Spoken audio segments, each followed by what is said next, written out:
네, 반갑습니다. 4월 24일 수요일입니다. 자, 아침 시황 시작하도록 할게요. 여러분들이 기다리시는 네이버 화면을 한번 보여드립니다. 하하. 자, 어제 조금 늦게 끝나가지고요. 네, 오늘은 네이버로 한번 보여드리려고 합니다.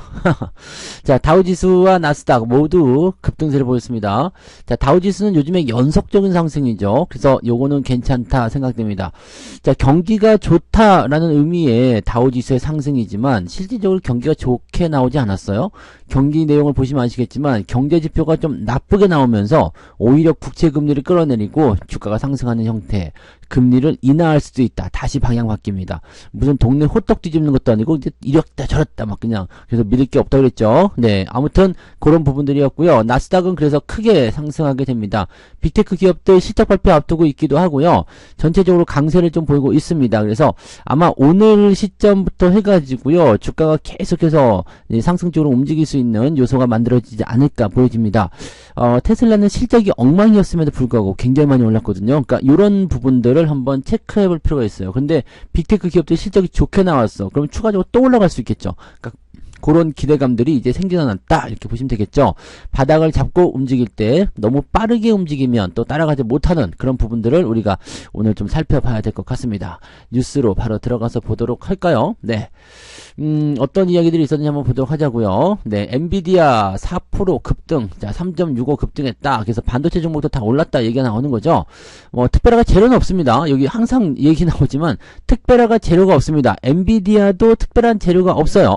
네, 물론 이제 엔비디아가 급등한 것은 계속적으로 이제 이 투자 은행사들의 전망치가 계속 높게 나오기 때문이다죠. 주가 1000달러 돌파할 것이다 이런 보고서를 냈는데 이게 어제 나온 것이냐? 아니죠. 그 전에 나온 겁니다. 네. 계속적으로 나오고 있습니다. 그래서 이런 부분들이 지속적으로 진행이 되면서 다시 엔비디아의 주가를 상승시켰다. 근데 다 아는 이야기잖아요. 원래 있었던 이야기잖아요. 그러니까 주가가 올라갈 때 되면 그것도 갖다 붙이는 거야. 그러다가 주가가 다시 내려가게 되면 또다시 다른 악재들 갖다 붙이고. 그러니까 실질적으로 이 엔비디아나 반도체 기업들에게 나와 있는 악재나 호재가 없어요. 그냥 그 상태 그대로 유지가 되고 있는 겁니다. 그렇다면 주가가 움직이는 뭐예요? 그냥 옆에서 계속 그냥 불쏘시개처럼 이랬다 저랬다 그런 부분들이 나오는 거다 생각하시면 되죠. 그러니까 걱정할 게 없다라고 보시면 되는 겁니다. 자, 이런 부분이 있었고 2조 달러가 다시 재돌파가 됐네요. 자, 그 다음에 이건 뭐야? 전기 먹는 하마가 선녀였네. 이거 AI가 선녀란 이야기예요. 국내 원전 수익률도 올라가고 있다. 원자력 관련한 부분들이 계속 주목을 받기 시작했다라는 얘기가 나오는데 이게 왜 그러냐면 AI 반도체보다도 오히려 AI 시대에 급증할 수밖에 없는 전력 사용, 전기를 많이 먹는다는 이야기예요. 그래서 이제 새롭게 나오는 차세대 AI 칩들은 소비 전력을 낮추겠다 이런 식의 얘기가 나오거든요. 그러니까 그러한 부분들이 현재 집중되고 있다라는 것도 참고할 필요가 있겠습니다. 그러다 보니까 이제 전력 관련한 부분들 우리나라로 치면 현대 일렉트릭, LS 일렉트릭 근데 다 팔아먹었죠.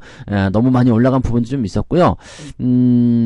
이제 주가가 좀 떨어질 수 있는 배경으로 좀 가고는 있었는데 이렇게 이야기가 나와버리면 또 어떻게 될지 모르죠. 네.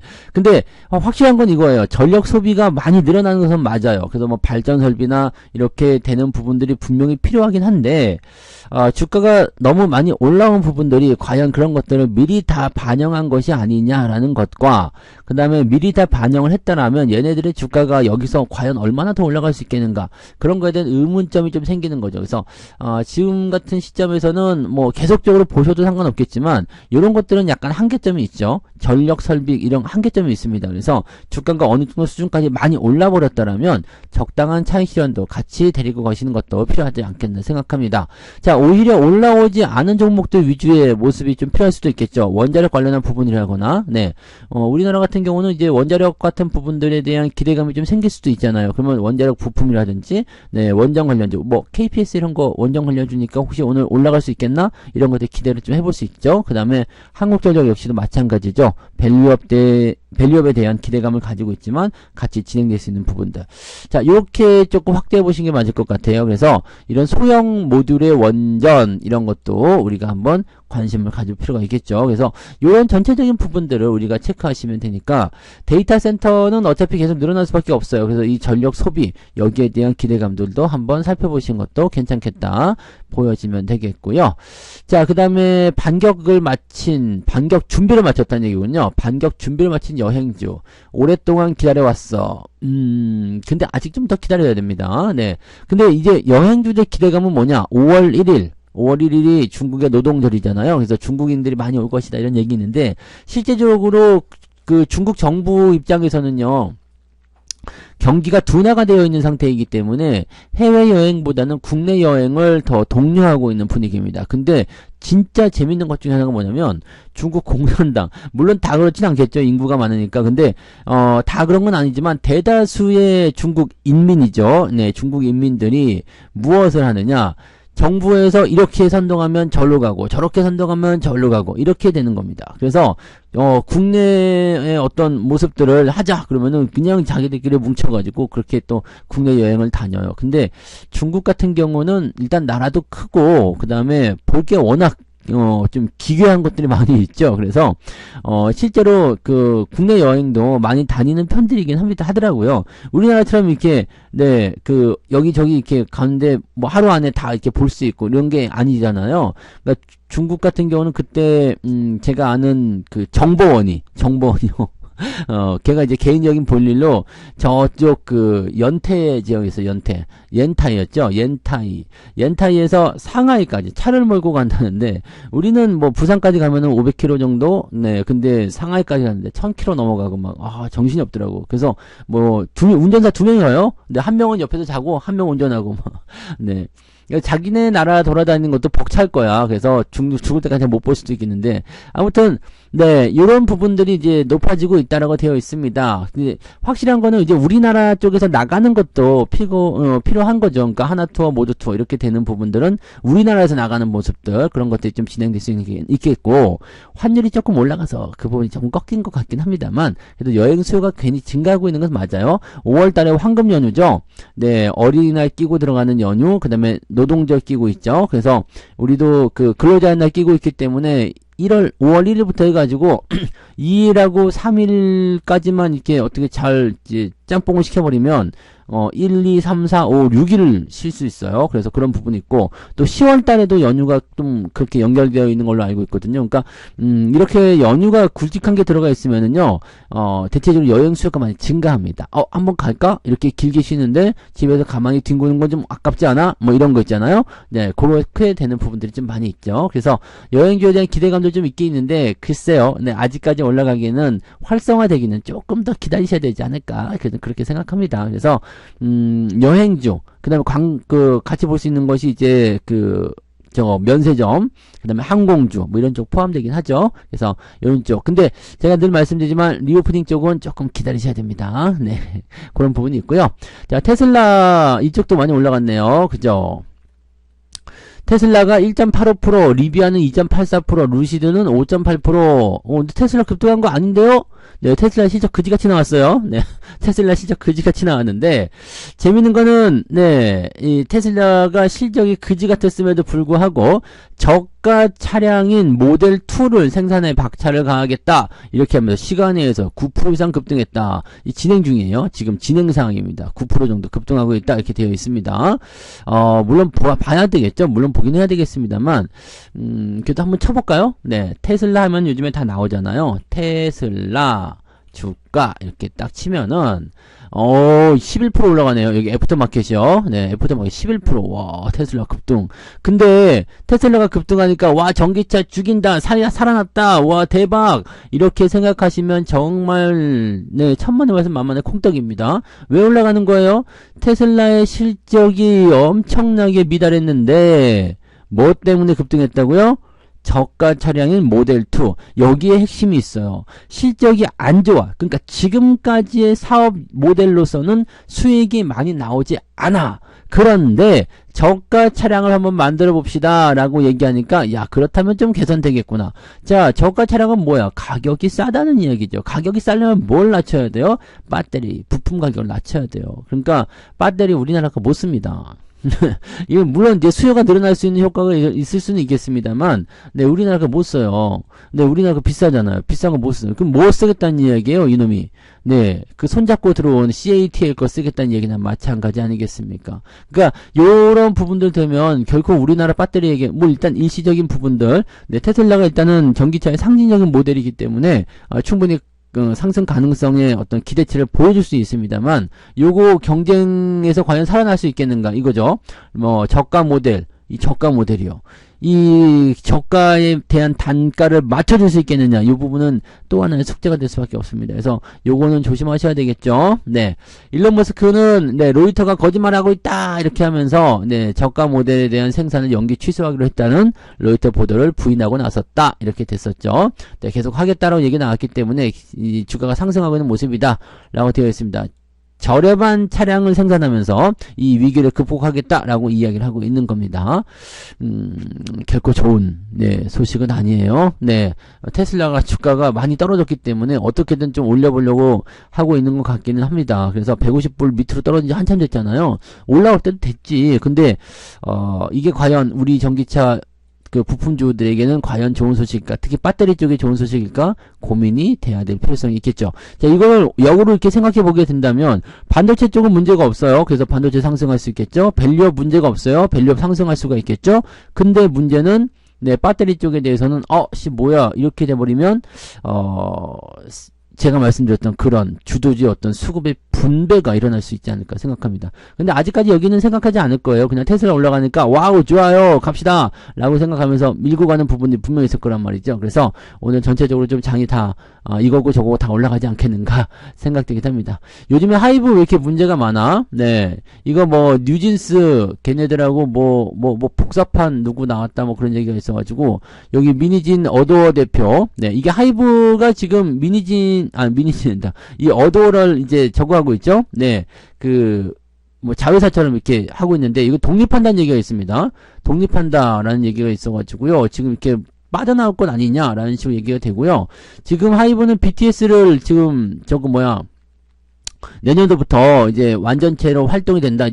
이제 벌써 BTS 제대하기 시작해요. 군대 진짜 짧아졌어요. 네, 그렇게 됐는데 이 뉴진스는 어디랑 들어가요? 뉴진스는 지금 하이브의 전속권이 기속이 되어 있는데 향후 활동은 일단 지속적으로 될 영향이 있지만 경영권 분쟁에 대한 부분들이 실적에 영향을 줄 수밖에 없다. 왜냐면 이 뉴진스를 키운 게 여기 어도어 대표, 네, 민희진 씨다라고 되어 있는 거죠. 그러니까 이렇게 되어 있으면 나중에는 이제 뉴진스가 일로 빠져나오지 않겠냐, 네, 이렇게 되는 거죠. 그러니까 서로 이제 갈라치기 할 수 있다. 뭐 그래가지고 주가가 좀 많이 빠졌었죠. 네.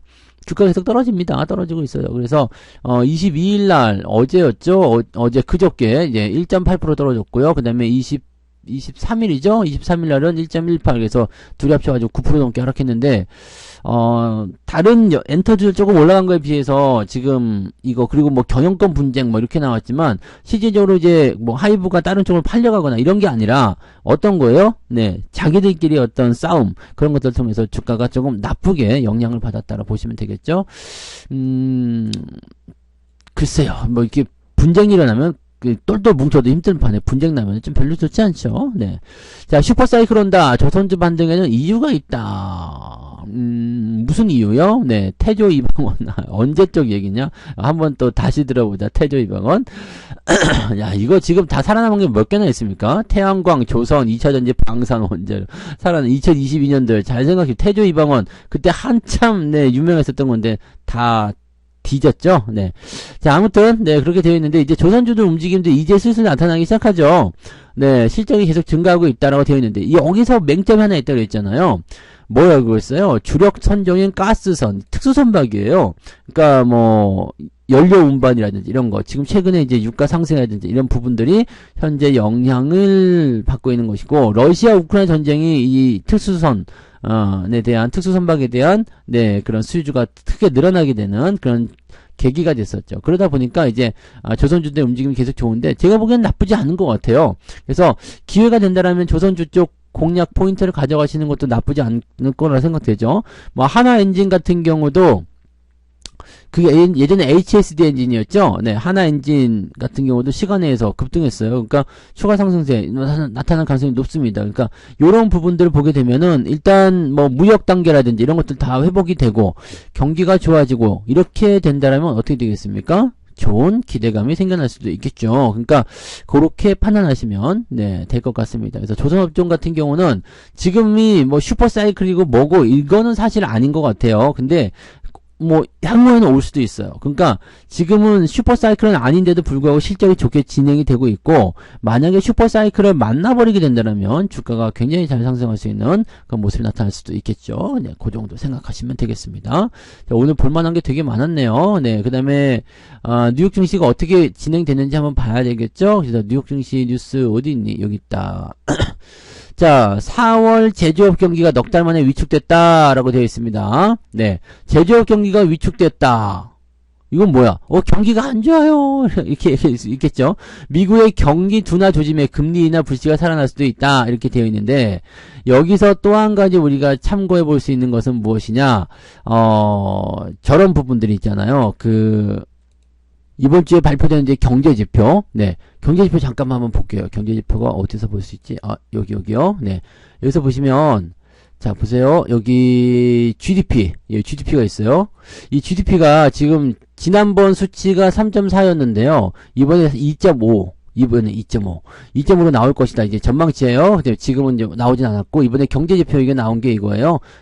제조업 지표, PMI 지표가 51.9였었는데 52.0 예측했다가 49.9, 50m 떨어진 거지. 그러니까 이게 충격을 받은 거예요. 안 좋아! 이렇게 얘기가 나와버린 거고, 자, 요 상태에서 만약에 이제 그 내구재 주문도 지금은 괜찮다라고 얘기가 나와 있는데, 여기요. 네, 내구재 주문도 괜찮다고 나와 있긴 한데, 이것마저도 나쁘게 나오면은, 아이쿠야! 한 번 더 얻어맞는 데다가, 이 GDP까지도 지금 예측치대로, 이제 지난번보다 수치가 떨어져 버리면, 아이코, 3단 3콤보가 만들어지는 거죠. 자, 요렇게 됐을 경우에, 네, 국채금리가 과연 살아남을 수 있겠느냐입니다. 그러니까 국채금리가 하락하는 형태를 보여주고 있다. 이렇게 되면서 이제 금리 인하 다시 할 수도 있겠는데 뭐 이런 식으로 얘기가 나오고 있는 거예요. 네, 그런 부분들이 나온다. 자, 그러면 이렇게 됐을 때는 모멘텀을 앓고 있다. 여기 다 나와 있네. 네, 괜히 봤잖아. 네, 국내 총생산 한글로 돼 있는 거 편하게 보세요. 국내 총생 GDP는 네, 직전 분기 대비해서 연율 2.5%로 강력한 성장을 이어갈 것으로 예상된다. 하지만 지난 분기 대비는 둔화되었다라고 되어 있죠. 자, 그렇게 해서 분위기를 보게 되면, 네, 금리 인하의 불씨가 다시 살아날 수 있다는 것이 기대감이다. 니들만 조용히 하면, 그죠? 기자들만 조용하면, 언론만 조용히 하면, 네, 금리 인하 다 되고도 남습니다. 네. 자, 근데 지금 보니까 이제 조금 다시 밀렸네요. 그래서, 이전물 금리가 조금 밀려서 4.9, 10년물은 4.6, 그래도 많이 올라왔네요. 네. 이렇게 되어 있다라고 보시면 되겠습니다. 그래서, 오늘 시장 같은 경우는 이런 영향 받아서, 뭐 긍정적으로 나오겠죠. 뭐 금리 인하도 될 것 같아요. 일단은 기대감 하나 있을 수 있겠고요. 그 다음에 빅테크 실적 좋아요. 기대감 그대로 남아있죠. 그 다음에 테슬라 급등, 뭐, 그죠. 시간의 급등이니까 급등했다고 볼 수 있겠죠. 엔비디아 급등세 다시 이어가기 시작했죠. 반도체줄 좋죠. 미국 증시 올랐죠. 분위기 좋지. 그 다음에 대체적으로 오늘 이제 시장이 저점을 좀 잡아주고 있죠. 네, 이렇게 보시면, 네, 오늘은 뭐 하나 빼먹을 거 없겠네요. 그죠? 네. 그래서 요렇게 생각하시면 되겠습니다. 성투사 네이버 화면 나왔죠? 네, 뭐 이런 거. 봤죠? 네. 자, 아무튼 오늘은 요렇게, 네, 마무리 좀 지어볼게요. 뭐 뉴스를 굉장히 많이 봤는데 대부분 좋은 소식들이죠. 네. 한 가지 문제는 테슬라의 급등 사유는 우리나라 배터리 기업과는 그렇게 관계는 없을 겁니다. 하지만 그런 부분들은 신경 쓰지 않을 거란 얘기죠. 하지만 여러분들은 알고 계셔야 돼요. 예, 저가 모델에 집중한다는 것은 우리나라 배터리에게는 결코 좋은 소식이 아닙니다. 네. 그래서 혹시라도 나타날 수 있는 변동성에 꼭 주의를 하시기 바라고요. 네. 뭐 그 정도 일단은 보고 마무리하도록 하죠. 자, 오늘도 파이팅 하시고요. 저는 장중시황에서 다시 오겠습니다. 고맙습니다. 본 방송에서 제공되는 모든 정보는 투자 판단의 참고 자료이며 투자의 최종 책임은 본 방송을 이용하는 본인에게 있습니다.